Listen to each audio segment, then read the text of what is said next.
کیا حال چال آپ سب کے؟ الحمدللہ آپ سب کے ماشاء اللہ بڑا شکر ہے. نو میم کوئی روزہ نہیں لگ رہا, بالکل نہیں پتا چل رہا تھا. اللہ سبحانہ تعالیٰ اسی طرح ہمارے باقی رمضان بھی خیر و عافیت سے گزار دے. آمین. کلاس کا آغاز کرتے ہیں. اعوذ باللہ من الشیطان الرجیم. بسم اللہ الرحمن الرحیم. رب اشرح لي صدري ويسر لي امري واحلل عقدة من لساني يفقهوا قولي. ربنا زدنا علما اللهم فقهنا في الدين. رب يسر ولا تعسر وتمم بالخير. اللهم بارك لنا في اوقاتنا. اللهم أيدناه بروح القدس.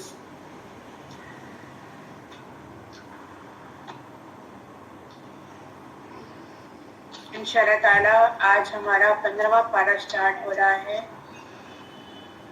اللہ سبحانہ تعالیٰ نے ہمیں بہت پیاری نعمتوں سے نوازا ہے, اور سب سے بڑی نعمت تو یہ ہے کہ ہم مومن گھرانوں میں پیدا ہوئے ہیں, ہم مسلمان ہیں, اور مسلمان ہونے کے ناطے اللہ سبحانہ تعالیٰ نے جو ہمیں گفٹ کیا ہے وہ آج ہمارے ہاتھوں میں ہے, جن سے ہم فیض حاصل کر رہے ہیں.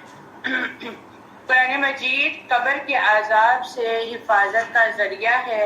ابو ہریرہ رضی اللہ تعالی عنہ بیان کرتے ہیں کہ آدمی کو جب اس کی قبر میں لایا جاتا ہے تو فرشتے اس کی سر کی طرف سے آتے ہیں, یعنی عذاب کے لیے, تو تلاوت قرآن اس سے روک دیتی ہے. جب فرشتہ اس کے سامنے سے آتا ہے تو صدقہ اس کو روک لیتا ہے, اور جب پاؤں کی طرف سے آتا ہے تو مساجد کی طرف چل کے جانے والا اس سے دور کر دیا جاتا ہے, اس سے عذاب دور کر دیا جاتا ہے. تو قرآن مجید قیامت کے دن انسانی شکل میں آئے گا, اور نبی کریم صلی اللہ علیہ وآلہ وسلم نے فرمایا کہ قیامت کے دن قرآن ایسی شکل میں آئے گا کہ اس کا ورق پورا ہوا ہوگا, اور اپنے پڑھنے والوں یہ کہے گا میں وہی ہوں جس سے تم نے رات کو بیدار ہو کر اس کی تلاوت کی تھی. تو اللہ سبحانہ و تعالی ہمیں صبح اور شام قرآن کے ساتھ جڑنے کی, اس کے ساتھ مضبوط تعلق باندھنے کی توفیق عطا فرمائے. آمین. 15واں پارہ شروع کرتی ہوں اللہ کے نام سے جو بڑا مہربان اور نہایت رحم کرنے والا ہے.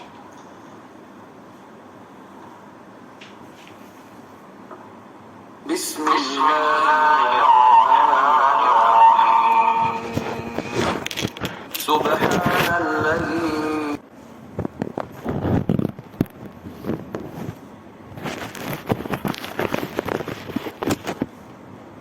سبحان الذي أسرى بعبده ليلا من المسجد الحرام إلى المسجد الأقصى الذي باركنا حوله لنريه من آیاتنا انہ هو السمیع العلیم. پاک ہے وہ اللہ جو اپنے بندے کو رات کے ایک حصے میں مسجد حرام سے مسجد اقصی تک لے گیا, جس کے ماحول کو ہم نے برکت ہے تاکہ ہم اسے اپنی کچھ نشانیاں دکھائیں.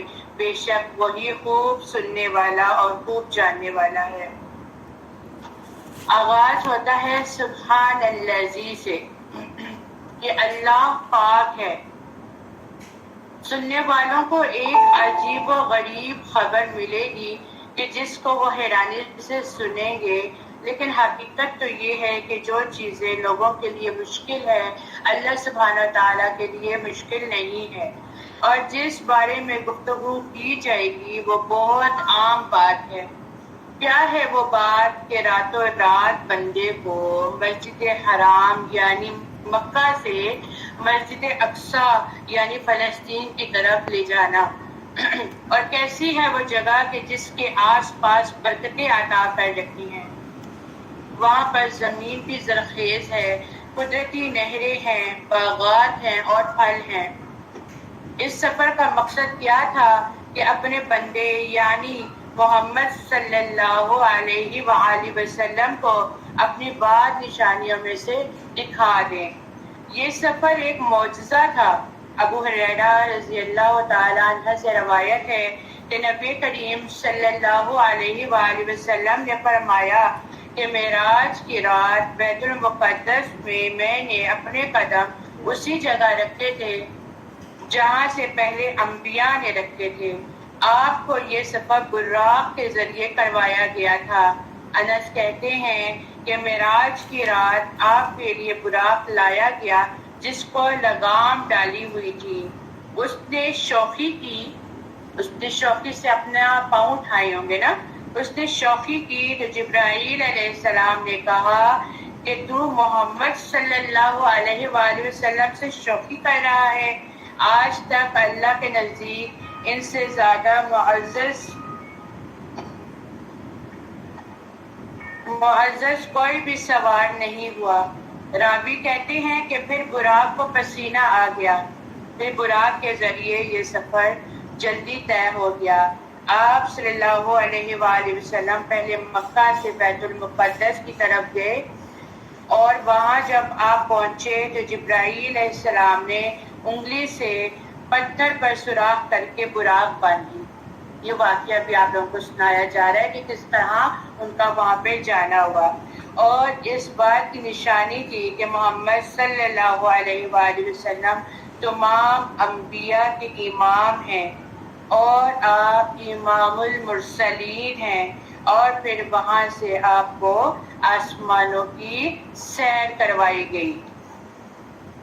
اور کیا کہا جاتا ہے کہ سیر کروانے کے لیے وہ ان کو 7ویں آسمان یعنی سدرۃ المنتہا کی طرف لے جایا گیا جہاں سے آپ اللہ سے ہم کلام ہوئے. اور وہاں آپ کو اللہ سبحانہ و تعالیٰ نے 5 نمازوں کا تحفہ عطا کیا اور اس کے علاوہ کچھ ہدایتیں بھی آپ کو دی گئی. اس سفر صلی اللہ علیہ وآلہ وسلم نے جنت اور جہنم کے کچھ مشاہدات بھی کیے. انس رضی اللہ تعالی عنہ کہتے ہیں کہ رسول اللہ صلی اللہ علیہ وآلہ وسلم نے فرمایا جب مجھے معراج کروائی گئی تو میں ایک قوم پر سے گزرا کہ ان کے ناخن تانبے کے تھے اور وہ ناخنوں سے اپنے سینے اور چہروں کو چیر رہے تھے. امیجن کرتے تھے ساتھ ساتھ. تو میں نے کہا یہ کون لوگ ہیں؟ فرمایا گیا یہ وہ لوگ ہیں جو لوگوں کا گوشت کھاتے ہیں، ان کی عزتوں سے کھیلتے ہیں یعنی غیبت کرتے ہیں، تانا دیتے ہیں اور دوسروں کو برا بھلا کہتے ہیں. اسی طرح آپ نے کہا کہ اسراء کی رات میں ایسے لوگوں کے پاس سے گزرا کہ جن کے منہ آگ کی کینچیوں سے کاٹے جا رہے تھے. استغفر اللہ. یعنی یہ وہ خطیب تھے جو دنیا کو تو قرآن کی تعلیم دیتے تھے لیکن خود اس پر عمل نہیں کرتے تھے. بڑی سخت بات ہے اور انسان کو ہمیشہ طالب علم ہی رہ کر اپنا علم کو سیکھتے رہنا چاہیے اور آگے پہنچاتے رہنا چاہیے. اور وہ عالم وہ علماء جو لوگوں کو تو تبلیغ کر دیتے ہیں اور خود اس پر عمل نہیں کرتے، خود قرآن کے مطابق اپنی زندگیوں کو نہیں گزارتے تو ان کا کیا انجام ہوتا ہے.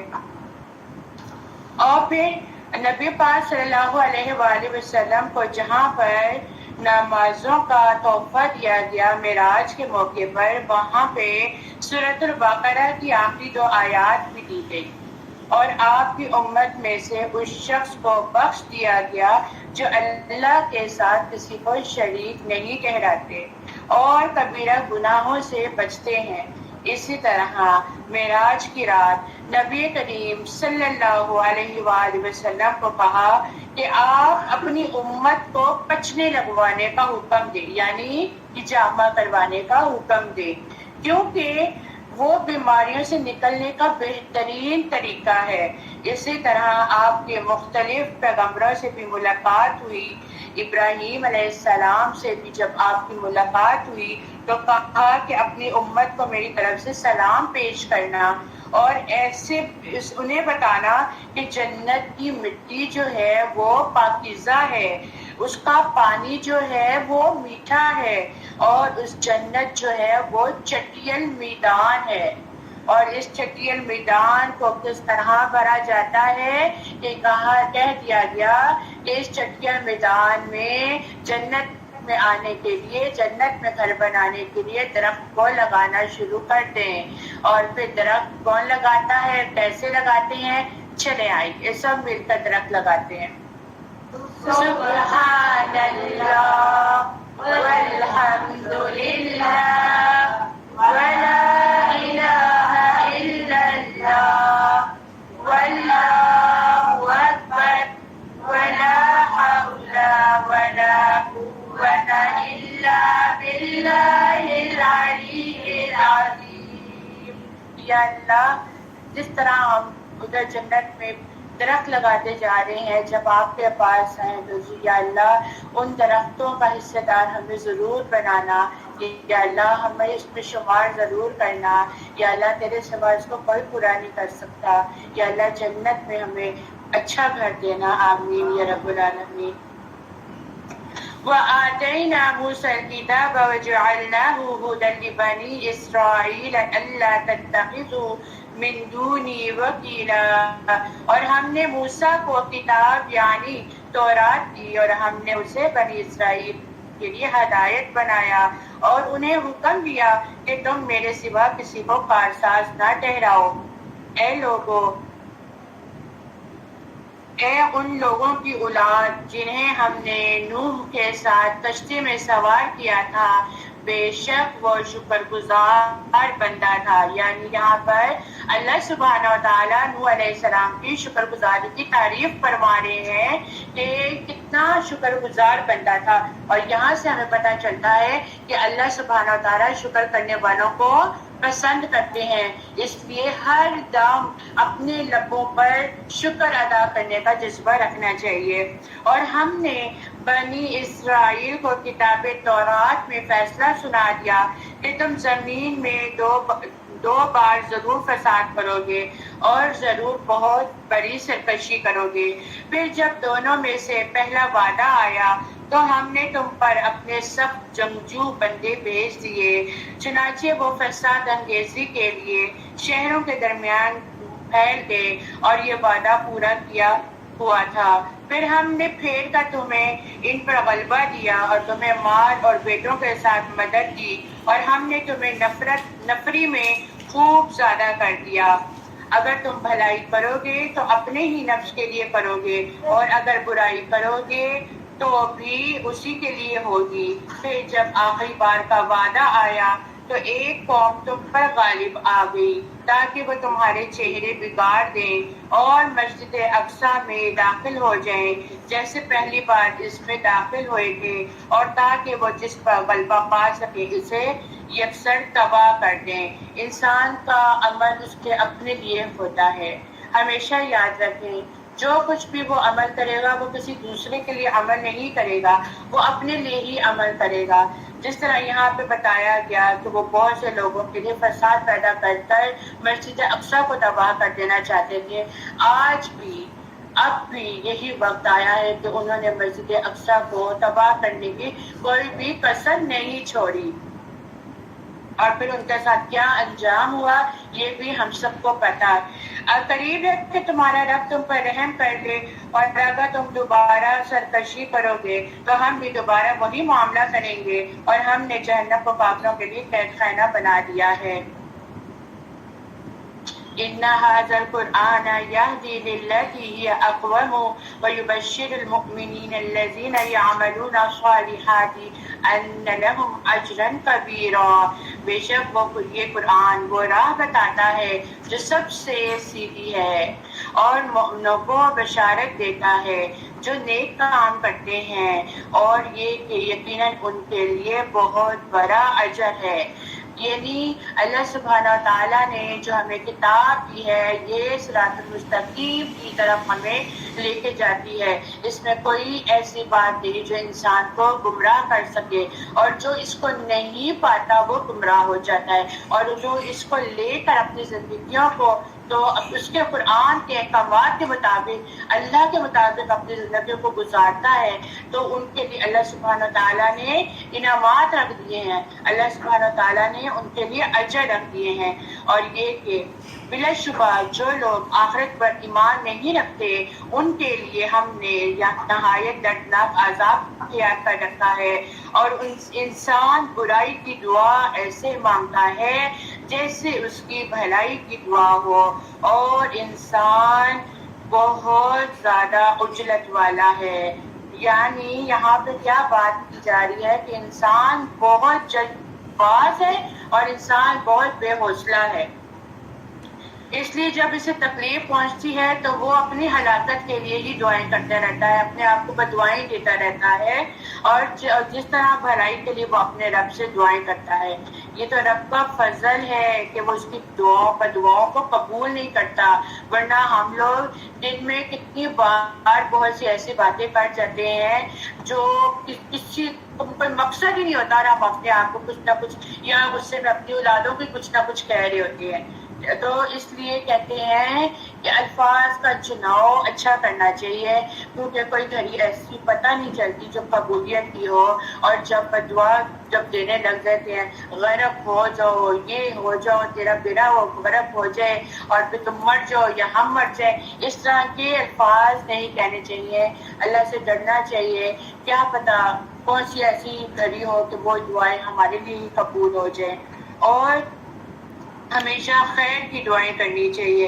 اور پھر ہم نے رات اور دن کو نشانیاں بنایا، پھر ہم نے رات کی نشانی تو محض بے نور کر دی اور دن کی نشانی روشن بنائی، تاکہ تم اپنے رب کا فضل تلاش کرو اور تاکہ تم برسوں کی گنتی اور حساب جان لو، اور ہم نے تو ہر چیز خوب تفصیل سے بیان کر دی۔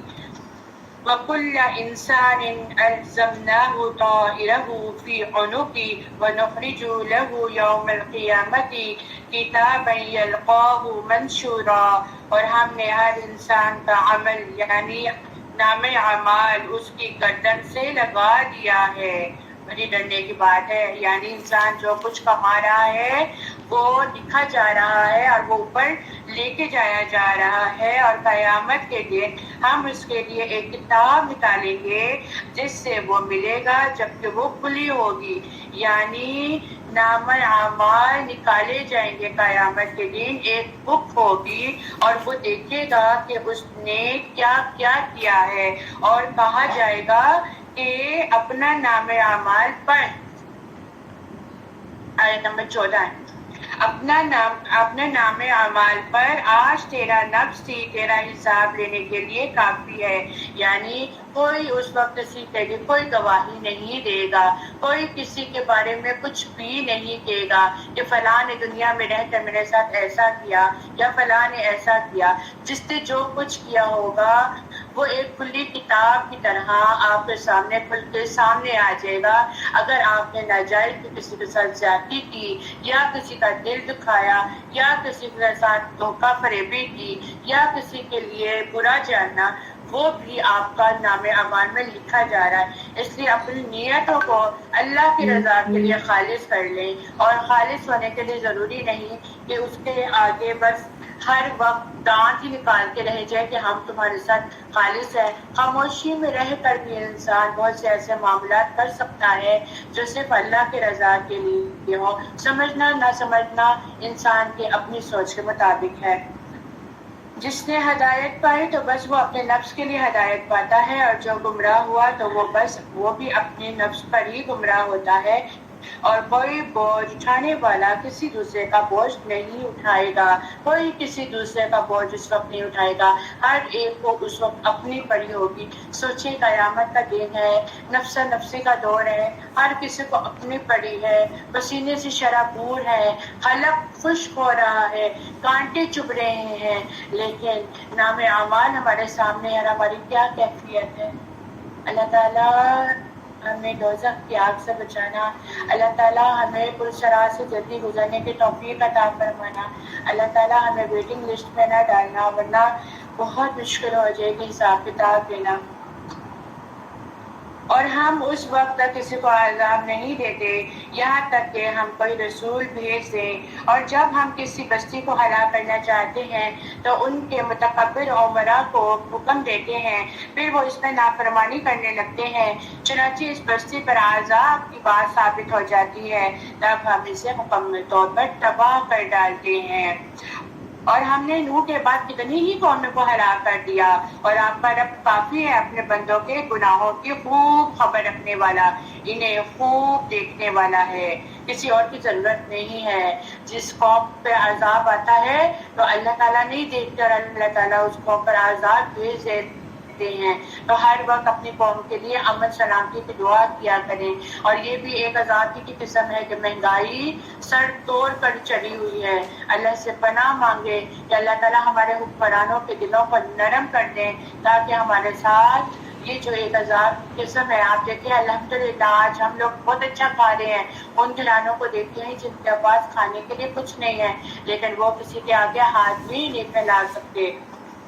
جو کوئی جلدی دنیا چاہے گا تو ہم اسی دنیا میں جس کے لیے چاہیں جس قدر چاہیں عطا کر دیں گے، پھر اس کے لیے ہم جہنم ٹھہرا دیتے ہیں اور ہم اس میں مذموم اور دھتکارا ہوا داخل کر دیتے ہیں۔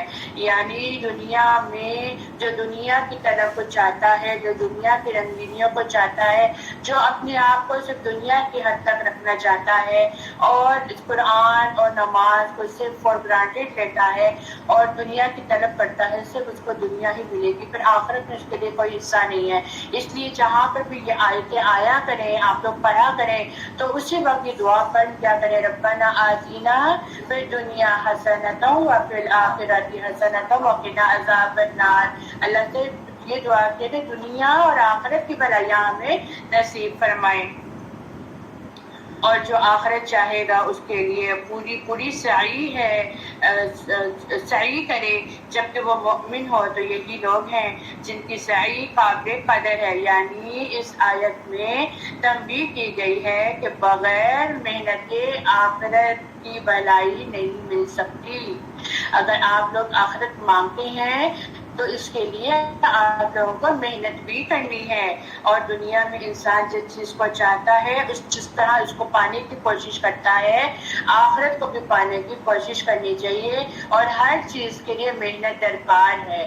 ایسے خالم یہ کہہ دینا ہم امت مسلمہ ہیں، ہمیں بخش دیا جائے گا، تھوڑی سزا دی جائے گی، نکال دی جائے گا ہمیں، تو یہ غلط باتیں ہیں۔ جس طرح کل ہمارے چھوٹے بچوں میں سے ایک اسٹوڈنٹ ہے، انہوں نے کہا باجی ہمیں تو جنت مل جائے گی، کیسے مل جائے گی؟ تو بس تھوڑی سی سزا ملے گی۔ ادھر کی باجی مجھے بتا رہی تھی، رپورٹ کر رہی تھی، تو کہتی ہے وہ بچی کہتی ہے تھوڑی سی سزا ملے گی، ہم تو امت محمد ہی ہیں، ہمیں تو بخش دیا جائے گا۔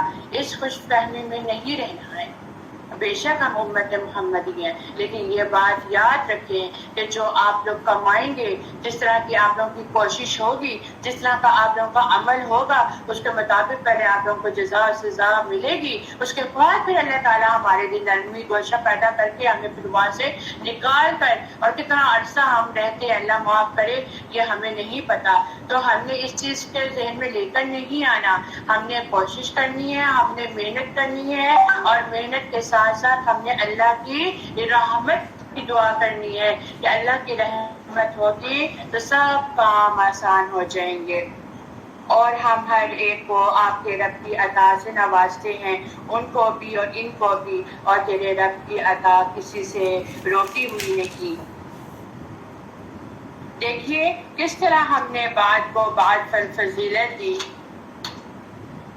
اور یقیناً آخرت درجوں میں بڑھ کر ہے اور فضیلت دینے میں بھی بڑھ کر ہے، یعنی کہ آخرت کا درجہ دنیا کے درجے سے کافی بلند ہے۔ آپ اللہ کے ساتھ کوئی دوسرا معبود نہ ٹھہرائیں، ورنہ پھر آپ مذمت کیے ہوئے اور بے کس ہو کر بیٹھے رہیں گے، اور آپ کے رب نے فیصلہ کر دیا کہ تم اس کے سوا کسی کی عبادت نہ کرو اور والدین سے اچھا سلوک کرو، اگر ان دونوں میں سے ایک یا دونوں تیرے ہاں بڑھاپے کو پہنچ جائیں تو ان سے اف تک نہ کہو اور انہیں مت چھڑکو، اور ان سے نرم لہجے میں ادب اور احترام سے بات کرو۔ یہاں پر بڑھاپے کی حالت کو خاص کر دیا گیا ہے۔ آپ دیکھیں، تھوڑا سا امیجن کریں، ایک ماں باپ اپنی کتنی اولادوں کو پرورش کرتے ہیں، ان کو پالتے ہیں، ان کو اچھی غذا دیتے ہیں، ان کے خواہشات کو پورا کرتے ہیں، اور بچوں کو جب ایک بات سمجھ نہیں آتی ماں باپ بار بار بتاتے ہیں، ایک دفعہ نہیں، دو دفعہ نہیں، تین دفعہ نہیں، بار بار ان کو بتاتے ہیں۔ لیکن جب وہ اولاد جوان ہو جاتی ہے، اپنی بلوغت کی عمر کو پہنچ جاتی ہے، اور ماں باپ جب بڑھاپے کو پہنچ جاتی ہیں، اور بڑھاپے میں آگے کسی کے کان کام نہیں کرتے، کسی کو اونچا سنائی دے رہا ہے، کسی کے ساتھ کچھ بھی معاملہ ہے، تو جب ان سب اولادوں سے بات کی جاتی ہے، پوچھا جاتا ہے، تو وہ کیا کہتے ہیں؟ آپ کو تو ایک دفعہ کی بات سمجھ ہی نہیں آتی۔ ایسے ہی ہے نا؟ کیا کبھی سوچا کہ ہم اس وقت ماں کی انگلیاں پکڑ کے چل رہے تھے جب ہم ایک بات سمجھ نہیں آتی تھی تو ہماری مائیں، ہمارے باپ ہمیں بار بار وہ بات ہمیں بتاتے تھے۔ آج ہم اس وقت پر بڑھاپے پہ پہنچ گئے ہیں کہ آج ہمیں سمجھتے ہیں کہ جب ضرورت ہے تو ماں باپ، اولاد کیا کہتی ہے؟ آپ کو تو کسی بات کی سمجھ نہیں آتی، کیونکہ دیکھیں جب بڑھاپے میں انسان جا رہا ہوتا ہے نا تو وہ اعصابی لحاظ سے کمزور ہو رہا ہوتا ہے، اس کی بہت سی چیزیں جو ہوتی ہیں وہ کمزور ہو رہی ہوتی ہے، فزیکلی بھی اور جسمانی بھی اور مینٹلی طور پر بھی۔ اور اولاد جو پروان چڑھی ہوتی ہے ان کا خون گرم ہوتا ہے، خون جوش مار رہا ہوتا ہے، اور وہ ایک جو ہے ماں باپ جو ہیں وہ ایک عمر کو پہنچ کر ایک مضبوط درخت بن جاتے ہیں کہ جس طرح ان کو ہلایا جائے، ان کو بدلا جائے تو وہ بدل نہیں سکتے کیونکہ وہ پختہ ہو چکے ہوتے ہیں۔ تو اس پختگی کو ہلانا درائے، ان کو توڑنا ہے، ان کو توڑ دینا ہے۔ تو اولاد کو چاہیے کہ اپنے ماں باپ کے ساتھ نرمی کا ساتھ بات کی جائے، نرمی کا مظاہرہ کیا جائے، نرمی کے ساتھ پیش آیا ہے۔ اور یہاں پہ جو اف کا ورڈ استعمال کیا گیا ہے یہ ایک بہت ہی ناپسندیدہ کلمہ ہے۔ اف کیا مصیبت ہے! اف آپ کو تو بات سمجھ نہیں آتی، اف کر لیں گے نا، یعنی کہ انداز دیکھیں اولادوں کا جب وہ اس طرح بات کرتے ہیں تو وہ ماں وہ باپ کیا اپنے آپ کو فیل کرتے ہیں کہ اب ہم اس مراحل پر آ گئے ہیں کہ ہمیں اپنی اولاد سے یہ بات سننی پڑے گی۔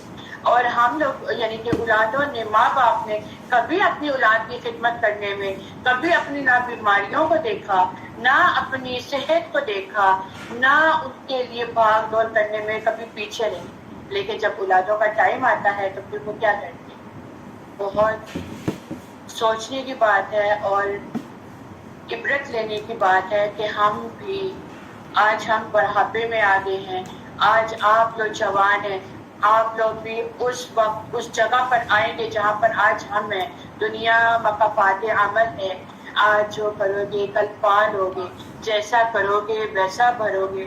تو کبھی بھی ماں باپ کے ساتھ برائی کا ارادہ نہ کریں۔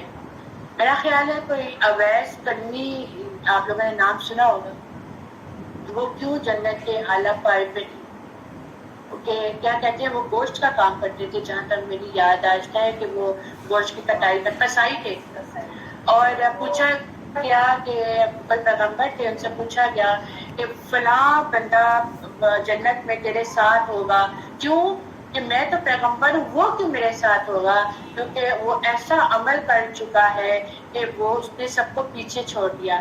کہا گیا کہ کیا ہے مجھے بھی بتائیں، کہا تم جا کے ڈھونڈو اس کو اور دیکھو کہ اس کا کیا عمل ہے، تمہیں خود پتہ چل جائے گا، اور اس سے دعا کروانا، اس کی دعا بھی قبول ہوگی۔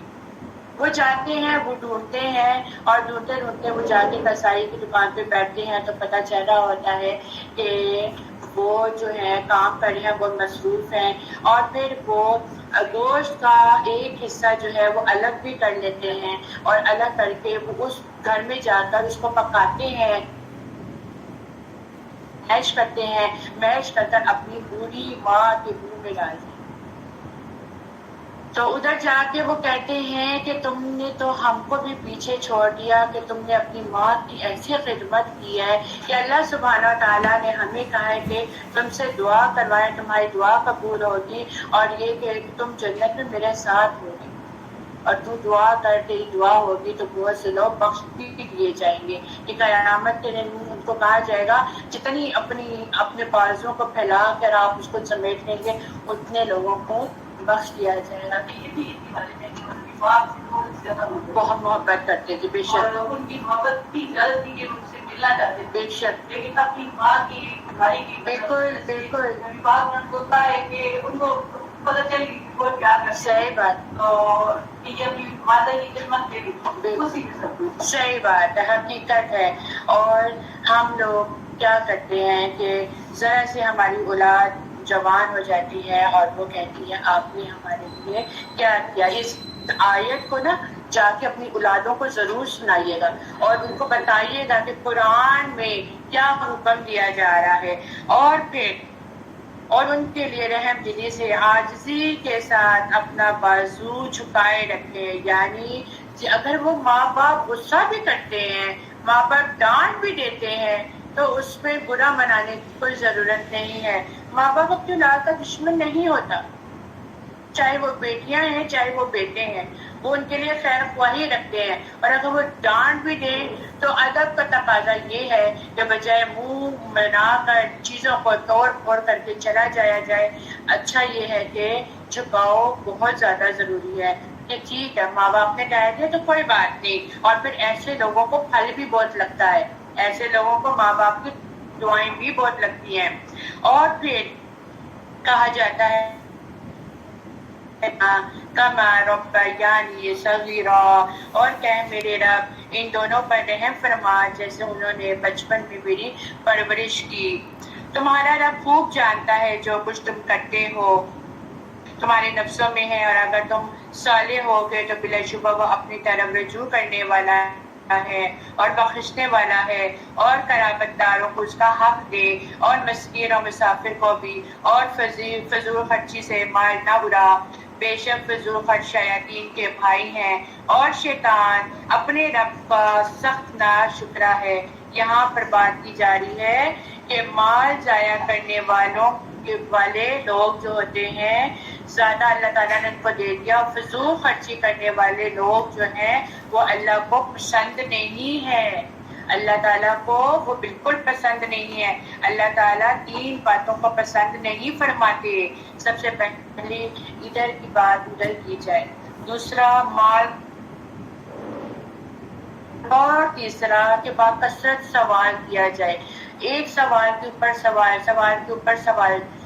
کثرت سوال بھی جو ہوتا ہے فساد پیدا کرتا ہے, اس لیے زیادہ سوال بھی نہیں کرنے چاہیے. پھر یہاں پہ جو الفاظ کہہ دیے گئے یہاں پر آپ لوگ دیکھیں, تبذیرہ کی اصل بذر ہے, بذر کا مراد ہے بیج, اور جس طرح زمین میں بیج ڈالتے ہوئے کسی خاص موقع یا جگہ کو نہیں دیکھا جاتا بلکہ جدھر پڑا ہوتا ہے ادھر ہی ڈال دیتے ہیں, اسی طرح تبذیر بھی فضول خرچی میں آتا ہے. اور یہی ہے کہ انسان اپنا مال بیج کی طرح اڑاتا ہے, پھر اسے خرچ کرنے میں تجاوز کر جاتا ہے. اعتدال میں اگر کوئی چیز آپ کے گھر میں موجود ہے تو بجائے کہ اور لینے کی اس کو سنبھال کے رکھ دو, اس کو ضائع مت کرو یا اس کے اوپر اور چیزیں مت لے کر آؤ. اسراف کرنا بھی غلط ہے, اور یہ بھی بات اس میں آتی ہے, فضول خرچی میں آتی ہے. ایک نارمل جوڑا آپ پہنتے ہیں اس کے اوپر آپ اتنا مہنگا جوڑا بنا دیتے ہیں کہ صرف لوگوں کو دکھانے کے لیے, تو یہ بھی ایک فضول خرچی ہے کہ آپ نے اپنا پیسہ فضول چیز میں ضائع کر دیا اور ایک دفعہ پہن کے پھر وہ پڑا ہی رہ گیا. تو اس چیز کی ممانعت کی گئی ہے. اور اگر تم اپنے رب کی رحمت تلاش کرنے کے لیے جس کی تم امید رکھتا ہے اپنے عزیز و اقارب سے اعراض ہی کرے تو تو ان سے ایسی بات کہے کہ جس میں آسانی ہو, یعنی اچھی بات کر لو, دوسروں کے لیے بھلائی کی بات کر لو, اور اپنا ہاتھ اپنی گردنوں کے ساتھ بندھا نہ رکھو اور نہ اسے پوری طرح کھول دے کہ پھر ملامت زدہ تھکا ہارا ہو کر بیٹھا رہے. اور بلا شبہ آپ کا رب جس کے لیے چاہے رزق کھول دیتا ہے اور تنگ بھی کر دیتا ہے, بے شک وہ اپنے بندوں کی خوب خبر رکھنے والا ہے اور خوب دیکھنے والا ہے. یعنی اعتدال کی راہ اختیار کرنی چاہیے, اور اگر تھوڑا ہے تو اس پہ قناعت کرنی چاہیے، زیادہ ہے تو اس کو اللہ کی راہ میں خرچ کریں، اور جتنا آپ استعمال میں ہے اتنا لے کر آئیں۔ لیکن ہم لوگوں کا حال کیا ہے؟ میں حیران ہوتی ہوں بہت سے ایسے گھرانوں کو دیکھ کر کہ انہوں نے اپنے گھروں کو ڈیکوریٹ کرنے کے لیے ہزاروں کے کرسٹل کے ڈیکوریشن پیسز رکھے ہوئے ہیں۔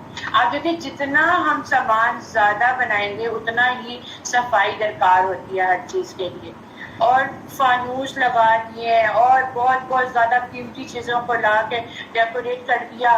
میں یہ کہتی ہوں، میں سوچتی ہوں کہ اللہ سبحانہ و تعالیٰ نے جب اپنا گھر دے دیا، ایک ٹھکانہ دے دیا سر چھپانے کا، اور پھر ہم اس کے اوپر اتنا ٹھیک ہے رینوویٹ انسان کو کرنا چاہیے لیکن اس سے زیادہ حد سے زیادہ نہیں کرنا چاہیے، اور اتنا کرے کہ اس پہ انسان کا گزارا ہو سکے۔ اور پھر جو لوگ اتنا بھر کے کرتے ہیں، میں سوچتی ہوں سب کچھ تو چھوڑ کے ہم نے یہیں پہ چلا جائے، جانا تو پھر ہم نے مٹی میں ہے، اور پھر اس جو ہم جس پہ پیسہ اتنا لگاتے ہیں پھر اس کے دعوے دار دوسرے کھڑے ہو جاتے ہیں۔ تو کیا ہے؟ یہ صرف دنیا کو دکھانے کے لیے پیسہ لگایا کہ ہمارے پاس پیسہ بہت ہے، شوخیاں بازی کی، اور پھر لوگوں کو سامنے اترایا، اور پھر ہم کہتے ہیں ہم بہت بڑے دیندار بھی ہیں، پھر ہمارے جو ہیں اعمال بھی ضائع ہو گئے، لوگوں کے پاس دکھاوا بھی ہو گیا، اور ہماری ساری نیکیاں ضائع، اور گئے ہم نے جانا ہے مٹی میں۔ تھوڑی عرصے کی یہ زندگی ہے، دنیا فانی ہے، ختم ہو جانے والی ہے، اور اس ختم ہو جانے کی دنیا میں ہم یہ نہیں صحیح، یہ ایسا نہیں ہے، یہ ایسا نہیں ہے، یہ جو باتیں کرتے ہیں یہ لوگ، میں ان لوگوں پہ بہت زیادہ حیران ہوتی ہوں، کیوں کرتے ہیں ایسے لوگ؟ جو ہے الحمدللہ جو مل رہا ہے شکر، کھا رہے ہیں جیسا بھی ہے، حلال تو کھا رہے ہیں، پاکیزہ تو کھا رہے ہیں، اس کے اندر کی بات اب ہم نے کیا کرنی ہے؟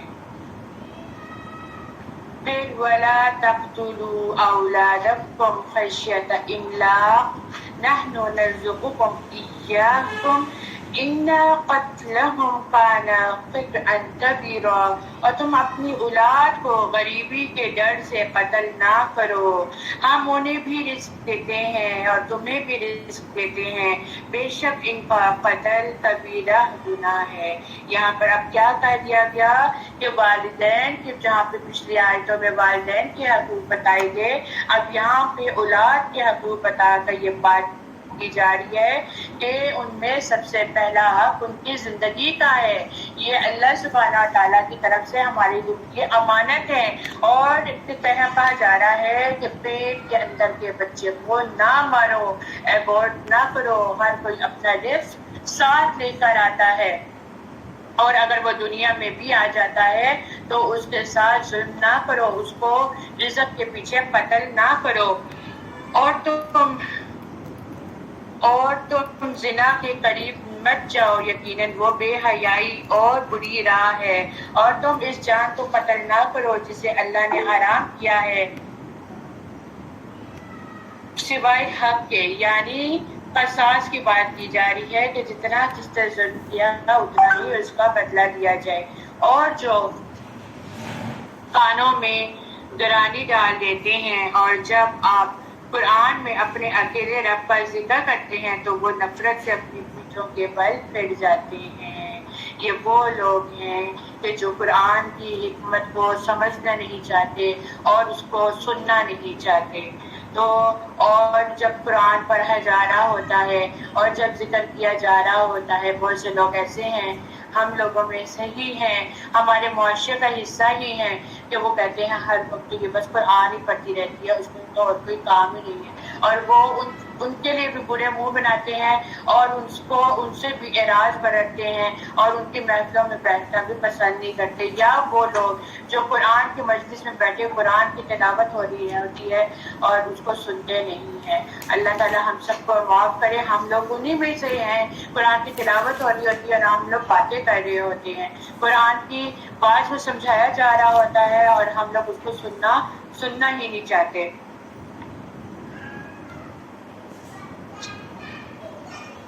ہم خوب جانتے ہیں جس غرض سے وہ اس قرآن کو سنتے ہیں ہیں جب وہ آپ کی طرف کان لگاتے ہیں اور جب وہ خفیہ مشورے کرتے ہیں تب بھی جب کہ ظالم کہتے ہیں کہ تم جس کی اتباع کرتے ہو وہ تو جادو تمہارا شخص ہے.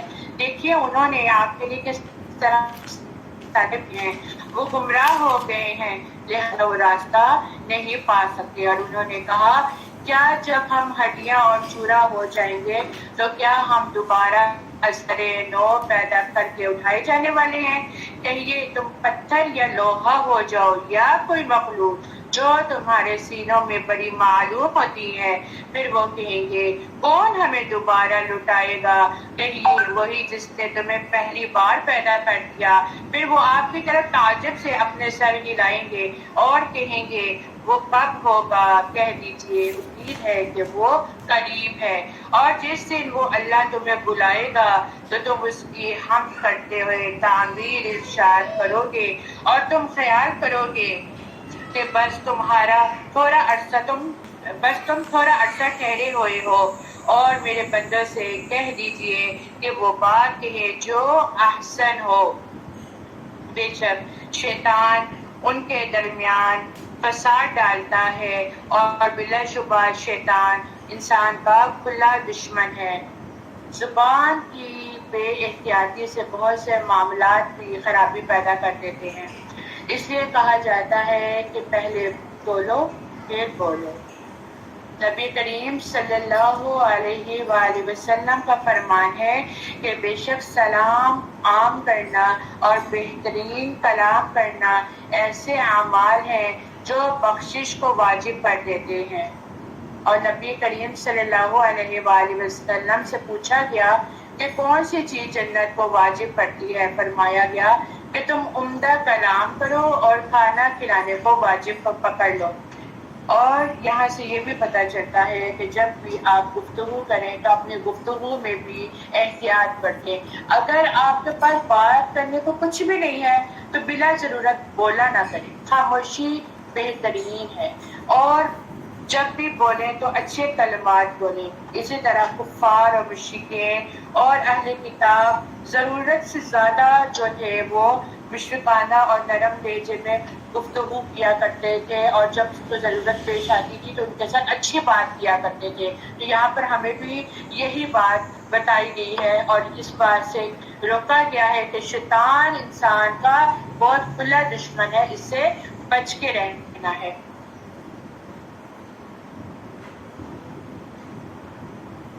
ربكم عالم بكم ربكم أعلم بكم إن يشاء يرحمكم وإن يشاء يعذبكم وما أرسلناك عليهم وكيلا. تمہارا رب تم سے بنسبت تمہارے بہت زیادہ جاننے والا ہے اور اگر چاہے تو تم پر رحم کر دے، چاہے تو تمہیں سزا دے. ہم نے آپ کو ان کا ذمہ دار نہیں ٹھہرایا. آسمان و زمین میں جو بھی ہے آپ کا رب سب کو بخوبی جانتا ہے. ہم نے بعض پیغمبروں کو بعض پر بہتری اور برتری دی ہے اور داؤد کو زبور ہم نے ہی عطا فرمائی ہے. کہہ دیجئے کہ اللہ کے سوا جنہیں تم معبود سمجھ رہے ہو انہیں پکارو، لیکن نہ تو وہ تم سے کسی تکلیف کو دور کر سکتے ہیں نہ بدل سکتے ہیں. جنہیں یہ لوگ پکارتے ہیں خود وہ اپنے رب کی تقرب کی جستجو میں رہتے ہیں کہ ان میں سے کون زیادہ نزدیک ہو جائے. وہ خود اس کی رحمت کی امید رکھتے ہیں اور اس کے عذاب سے خوفزدہ رہتے ہیں. بات بھی یہی ہے کہ تیرے رب کا عذاب ڈرنے کی چیز ہی ہے. وَإِن مِّن قَرْيَةٍ إِلَّا نَحْنُ مُهْلِكُوهَا قَبْلَ يَوْمِ الْقِيَامَةِ أَوْ مُعَذِّبُوهَا عَذَابًا شَدِيدًا. جتنی بھی بستیاں ہیں ہم قیامت کے دن سے پہلے یا تو انہیں ہلاک کر دینے والے ہیں یا سخت تر سزا دینے والے ہیں. یہ تو کتاب میں لکھا جا چکا ہے. ہمیں نشانیات کے نازل کرنے سے روک صرف اسی کی ہے کہ اگلے لوگ انہیں جھٹلا چکے ہیں. ہم نے سمودیوں کو بطور نشان کی اونچنی دی لیکن انہوں نے اس پر ظلم کیا. ہم تو لوگوں کو صرف دھمکانے کے لیے ہی نشانات بھیجتے ہیں. اور یاد کرو جب کہ ہم نے آپ سے فرمایا کہ آپ کے رب نے لوگوں کو گھیر لیا ہے. جو نمائش ہم نے آپ کو دکھائی تھی وہ لوگوں کے لیے صاف آزمائش ہی تھی. اور اسی طرح وہ درخت بھی جس سے قرآن میں اظہار نفرت کیا گیا ہے۔ ہم انہیں ڈرا رہے ہیں لیکن یہ انہیں اور بڑی سرکشی میں بڑھا رہا یہاں ہے۔ پہ درخت کون سا درخت ہے؟ یہ زقوم کا درخت ہے۔ یہاں پہ درخت سے مراد ہے زقوم کا درخت جس پر قرآن میں لعنت کی گئی ہے۔ وَإِذْ قُلْنَا لِلْمَلَائِكَةِ اسْجُدُوا لِآدَمَ فَسَجَدُوا إِلَّا إِبْلِيسَ، جب ہم نے فرشتوں کو حکم دیا کہ آدم کو سجدہ کرو تو ابلیس کے سوا سب نے سجدہ کیا۔ اس نے کہا کہ کیا میں اس سے سجدہ کروں جسے تو نے مٹی سے پیدا کیا ہے؟ اچھا دیکھ لے، اسے تو نے مجھ پر برگزیدگی دی ہے، لیکن اگر مجھے بھی قیامت تک تو نے ڈھیل دی تو میں اس کی اولاد کو بسوائے بہت تھوڑے لوگوں کے اپنے بس میں کر لوں گا۔ ارشاد ہوا کہ جان، ان میں سے جو بھی تیرا تابعدار ہو جائے گا تو تم سب کی سزا جہنم ہے جو پورا بدلہ ہے۔ ان میں سے تم جسے بھی اپنی آواز سے بہکا سکتے ہو بہکا لو، اور ان پر اپنے ثواب آپ یاد لا، اور ان کے مال اور اولاد میں سے اپنا بھی ساجھا لگا اور انہیں دل بہلا دے۔ ان سے جتنے بھی وعدے شیطان کے ہوئے ہیں سب کے سب فریب ہے۔ میرے سچے بندوں پر تو تیرا کوئی قابو نہیں اور بس نہیں ہے، تیرا رب کا کارسازی کرنے والا کافی ہے۔ ربکم الذی یجزی لکم الفلک فی البحر لتبتغوا من فضلہ انہ کان بکم رحیما، تمہارا پروردگار وہ ہے جو تمہارے لیے دریا میں کشتیاں چلاتا ہے تاکہ تم اس کا فضل تلاش کرو، اور تمہارے اوپر بہت ہی مہربان ہے۔ اور سمندر میں مصیبت پہنچتے ہی جنہیں تم پکارتے تھے سب حکم ہو جاتے ہیں، صرف وہی اللہ باقی رہ جاتا ہے۔ پھر جب وہ تمہیں خشکی کی طرف بچا لاتا ہے تو تم پھر منہ پھیر لیتے ہو۔ انسان بڑا ہی ناشکرا ہے۔ تو کیا تم اس سے بے خوف ہو گئے ہو کہ وہ تمہیں خشکی کی کسی کنارے میں دھنسا دے یا تم پر پتھروں کی آندھی بھیج دے، پھر تم اپنے لیے کسی نیکبان کو نہ پاؤ گے؟ کیا تم اس بات سے بے خوف ہو گئے ہو کہ اللہ تعالیٰ تمہیں دوبارہ دریا کی سفر میں لے آئے اور وہ تم پر تیز اور تند ہواؤں کے جھونکے بھیجے اور تمہارے کفر کے باعث تمہیں دبو دے، پھر تم اپنے لیے ہم پر اس کا دعویٰ کرنے والا کسی کو نہ پاؤ گے۔ یقیناً ہم نے اولاد آدم کو بڑی عزت دی اور انہیں خشکی اور تری کی سواریاں دی اور انہیں پاکیزہ چیزوں کی روزیاں دی اور اپنی بہت سی مخلوق پر انہیں فضیلت عطا فرمائی۔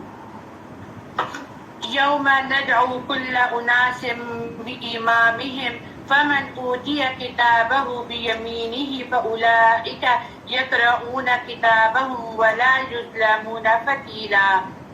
جس دن ہم تمام انسانوں کو ان کے امام کے ساتھ بلائیں گے، پھر جسے اس کا اعمال نامہ اس کے دائیں ہاتھ میں دے دیا جائے گا تو وہ اپنا نام اعمال پڑھیں گے اور ان پر گٹھلی کے دھاگے برابر بھی ظلم نہ کیا جائے گا۔ یہاں پہ گٹھلی کے برابر دھاگے سے کیا مراد ہے؟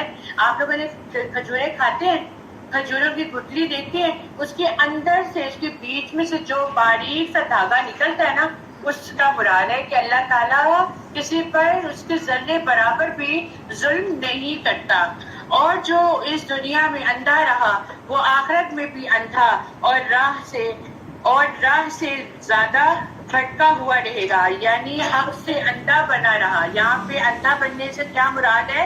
حق بات سے اندھا بنا رہا، ہدایت سے اندھا بنا رہا، تو قیامت کے دن بھی اس کو کوئی بات بھی سمجھائی نہیں جاتی، اس کو سجھائی نہیں دے گی، اس کو اس وقت بھی سمجھ ہی نہیں آئے گی۔